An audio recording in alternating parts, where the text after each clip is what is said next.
ya sariawan ini? Nah di sini ada yang sering sariawan nggak? Oh abang sering sariawan. Di sini kakak ada? Oke ada. Nah teman-teman sariawan itu ternyata cukup sering ya. Itu prevalensinya itu sekitar 20-60%.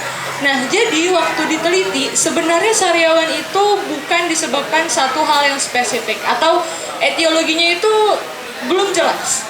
Tapi faktor pencetusnya atau yang mendukung terjadinya sariawan itu ada beberapa. Nah, yang pertama itu genetik. Oke, genetik. Nah, jadi yang sering sariawan ini boleh ditanya ke orang tuanya, ke ibunya, ke ayahnya, ada sariawan nggak?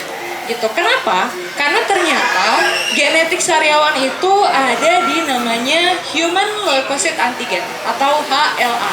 Nah, HLA ini bisa menyebabkan mukosa di mulut itu gampang kena sariawan atau lebih lemah dibandingkan dengan mukosa lainnya. Gitu. Nah, selain dari genetik tadi, teman-teman bisa juga nih yang kedua, baru ganti pasta gigi nggak? Nah, apa kaitannya dengan pasta gigi? Rupanya ada beberapa orang yang alergi dengan kandungan deterjen yang ada di pasta gigi atau kita kenal dengan istilah SLS. Nah, jadi SLS ini pada beberapa orang itu menimbulkan reaksi alergi atau reaksi autoimun sehingga imunnya tadi menyerang mukosa yang ada di mulut kita gitu. Nah, jadi solusinya kalau memang karena pasta gigi tadi itu boleh dicoba nih pasta gigi yang nggak ada kandungan SLS-nya. Ini sebut merek nggak apa-apa ya. Bisa ganti ke Sensodyne, ada yang khusus nggak ada kandungan SLS-nya, atau bisa juga ke enzim. Nah itu nggak ada kandungan sabunnya. Nah terus apa lagi nih penyebabnya nih? Ingat nggak? Tadi kan Rizka udah bilang nih adik Rizka itu dia harus tes darah karena dia sering sariawan. Nah kaitannya itu kemana? Ternyata teman-teman, orang-orang yang anemia atau kekurangan zat besi itu juga rentan terjadi sariawan di rongga mulutnya, gitu.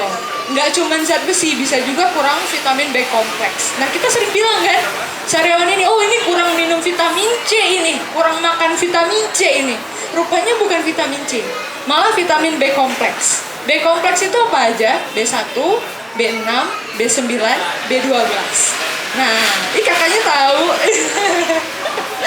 Oke. Nah, selain dari B kompleks tadi ya, itu juga bisa disebabkan karena hormonal. Nah, tadi kan ada kakak yang sering sariawan juga ya. Nah, sering sariawannya itu sebelum haid nggak kak? Atau waktu lagi haid? Oh, lagi nggak haid ya? Oh, sebelum haid ya? Nah, kaitannya rupanya ada di hormon. Kita perempuan kan ada hormon estrogen dan progesteron ya. Nah, dengan peningkatan hormon tadi menjelang haid, itu bisa menyebabkan mukosa epitel kita itu juga gampang terjadinya sariawan.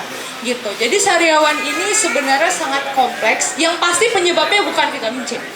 Gitu. Nah, terus nih, teman-teman yang menariknya lagi, orang-orang yang baru berhenti merokok itu juga gampang kena sariawan. Dan orang-orang yang merokok itu justru nggak kena sariawan. Kenapa? Karena ternyata nikotin itu bisa meningkatkan kadar keratin yang ada di permukaan mukosanya, sehingga mukosa orang-orang yang sering merokok itu jarang kena sariawan. Sebaliknya orang-orang yang baru berhenti merokok itu justru sering kena sariawan. Nah jadi nih kalau teman-teman sering kena sariawan nih, apalagi sariawannya agak besar ya, nah itu bisa diobatin. Bisa minum pakai air garam, dikumur-kumur. Bisa pakai obat kumur, mereknya Ninoset, yang warna merah. Nah itu bisa direndam 30 detik di rongga mulut kita. Emang terasa agak kebas sedikit tapi nggak apa-apa. Terus yang terakhir, satu lagi ya. Nah, terakhir ada yang namanya Kenalog. Nah itu juga boleh dioles kalau memang teman-teman gak tahan sama sakitnya sariawan.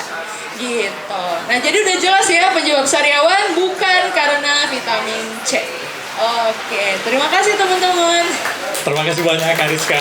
Wah, berarti selama ini udah salah ya, ngiranya itu vitamin C itu untuk menghindari sariawan, rupanya enggak ya? Enggak ada kaitannya sama vitamin C. Oke, baik teman-teman, ada yang ingin ditanyakan? Yang bertanya? Silakan.